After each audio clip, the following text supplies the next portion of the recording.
Good morning, everyone. Welcome back to Malibu Moments. I'm standing under one of these trees that we just got delivered this morning. This load is an Australian willow tree load. We got 7 trees. The species name of this one is, if I don't butcher it, Gygera parviflora. It is an Australian native. This tree is awesome. It's a drought-tolerant tree. It's got kind of these long, kind of olive green leaves, and it gives off this really beautiful dappled shade with these kind of sparse leaves. If you can back up, Joe, you can kind of. So the stats on this tree is it gets 20 to 35 feet tall, as well as 20 to 30 feet wide as well. When they're younger, they have more of like a tulip vase form. And then as they get older, they start to weep a little bit, kind of like a normal willow tree. These are just super drought tolerant. Once they're established, the first 2 years or so, you are going to need to baby them a little bit and give them constant irrigation. Deep soaks, infrequent. But we are really investing time right now into getting trees in the ground. This place had maybe 2 trees on the property. There's no time better than now to get trees in because they do take some time. It is a time investment. So like I said, this is our second load of Australian willows. We do have some on the lower lot. They're a really good kind of grove tree. They do kind of mingle together and they give this very dappled kind of, to me, a very relaxed look. They're not a very stiff and structured tree. We are looking for more shade on this property. And so this is going to be an awesome tree to do that. As we move forward with our landscaping projects, I do want kind of a cohesion throughout the property. And so this is going to be kind of our staple tree. It's a really good, strong, hardy tree. It doesn't have a lot of disease pressure or pest pressure as well. And so throughout the landscape, you kind of want something consistent throughout the landscape to kind of pull it all together and not be so mishmash, tchotchke looking in my mind. And so this one's going to kind of, you're going to find itself repeated throughout our property to kind of give that cohesion. So we did start filming this earlier this morning and our audio cut out. So we have already started planting some of these trees. But if you look behind you, these are 3 on the driveway that we've placed already. And this is the top of the driveway. We have an ash over here at the very tip, which is going to be our focal point. That one's going to get huge, 50, 60 feet high. And then it's backed with some Kwanzan cherries, which are really going to give a pop during the springtime. We did just do a video on the black tulip tree way back there, which is actually putting on a lot of new growth. It's looking great. But here, this is going to be kind of the end of the rest of the landscape. We're just bringing the rest of the landscape up to this part of the driveway. So come on down here. I'll show you kind of what's going on, and then we'll get to planting. So currently you can't really see them because they're very small, but we do have crepe myrtles that are lining the driveway that are a twilight variety. They're really dark, really punch of purple. They do have these flower blooms on them, so I'll definitely update you guys when they open up. But those have a nice spread of, I think, 15 feet. So maybe in the future I'll put a willow in between each of these to kind of give that winter interest, because all of these are deciduous. I forgot to mention that. The Australian willows are evergreen, so this will be a nice structure for us in the winter when everything else goes dormant.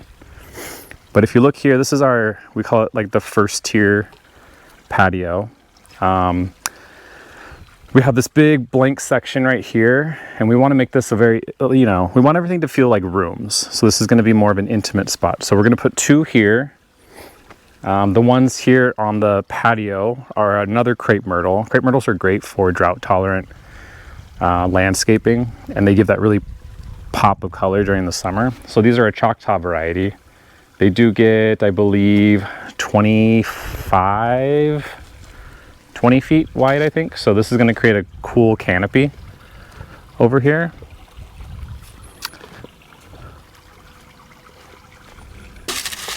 Two of them are in bloom, and the one that's actually been in the ground, the longest, is the one to the left here.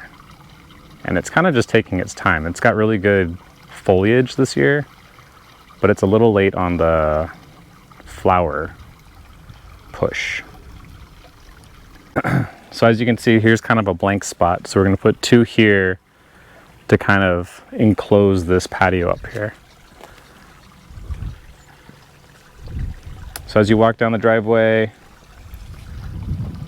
the remaining two, like I said, we got 7 total to kind of fill in spots. But these are the originals down here in the circle garden, we call it. And they're doing great. This winter was a pretty harsh winter for them. I found 2 of them pretty much laying on the ground with their root balls still in the earth. So they took a beating, but they popped back. And a lot of them got actually defoliated. These 2 in the front here got defoliated with really cold, strong winds. These 2 right here, the whole backside of them was just gone. And they've definitely popped back. So they're doing awesome. Also, they don't mess with foundations. They don't have a very aggressive root system. They kind of go straight down. So they're really good if you do want to plant them next to a patio or something, and they don't litter, so which is really nice. A lot of trees you have to worry about leaf litter. Ooh, I just saw a flower. So here you go. This is what our new crepe myrtles will look like.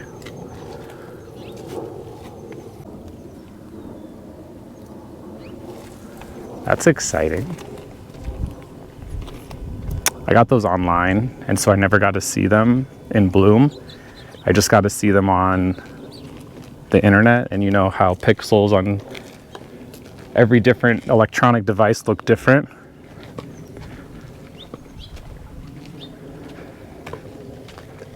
So yeah, so then the placement of these ones on the second garden,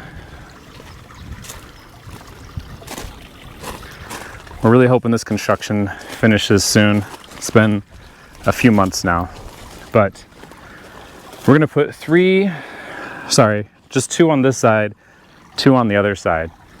So 1 here. I've also put up these like dams to hold the soil back. We have had some loose soil. We're really trying to get some ground covers in to hold all of our hillsides back.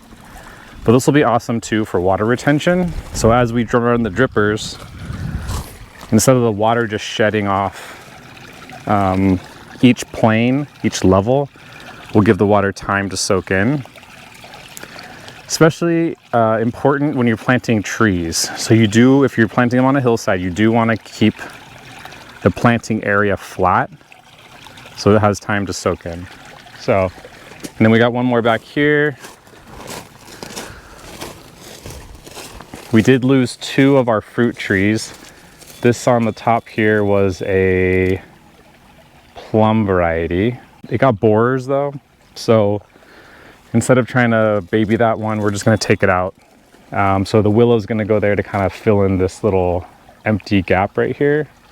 And then Joe, by mistake, hit this one with a weed whacker, so it really destroyed the bottom outer bark.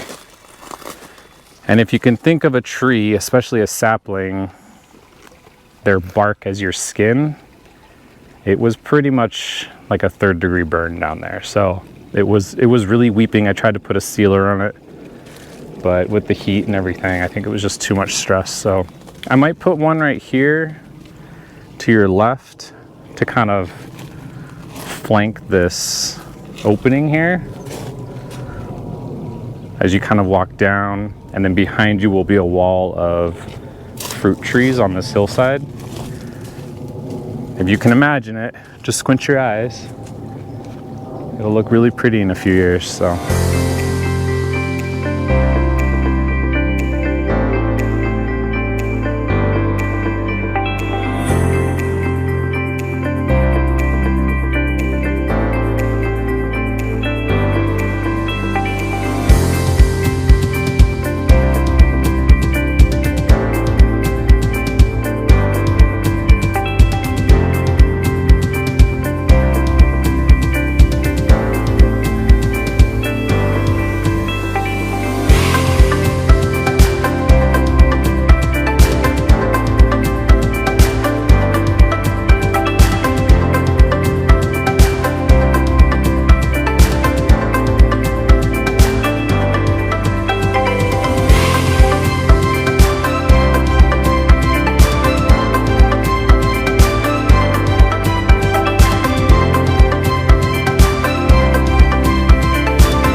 Okay everybody, so if you guys are getting trees, you want to make sure they have a really good root ball. So these ones showed up. I don't know if you can see how the root ball is not taking the can with it. It looks like it's separate. That means the roots aren't fully grown into the can. So either they broke or they're just immature. In our case, I'm really hoping that they're just immature. But you want to be careful because when you take this mass of soil out of here, it can actually pull whatever roots are there and snap them. And that gives your tree, I would almost say 50-50 chance of living after that, because you really want to be careful with these roots. So what we're going to do to give this tree the best chance is we're actually just going to cut the bottom out and then a cut up the side, stick the whole, we'll remove the bottom and then stick the whole pot in the hole and then pull the pot off like a pair of pants, I guess, I don't know. That way we keep the mass of the root ball intact as much as possible.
Hey everyone, so we took a break. It was pretty hot today, but I just kind of want to show you where we placed everything and how it's looking.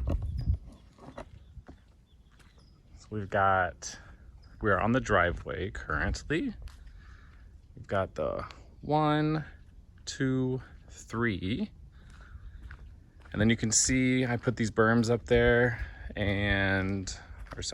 these little dams or whatever you want to call them. And then we mulched them already. We're gonna hook them up to drippers tonight. And then as you go down here, so our little walkway now, you're gonna have a nice little entrance over here. Oh, we got a little dog up there. Hi, Romy.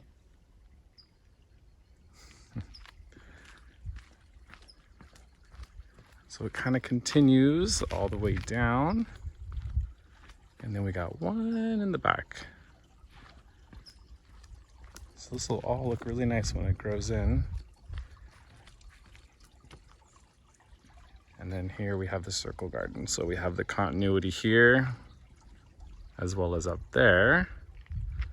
And then it brings it, don't want it to focus on my finger, up there as well.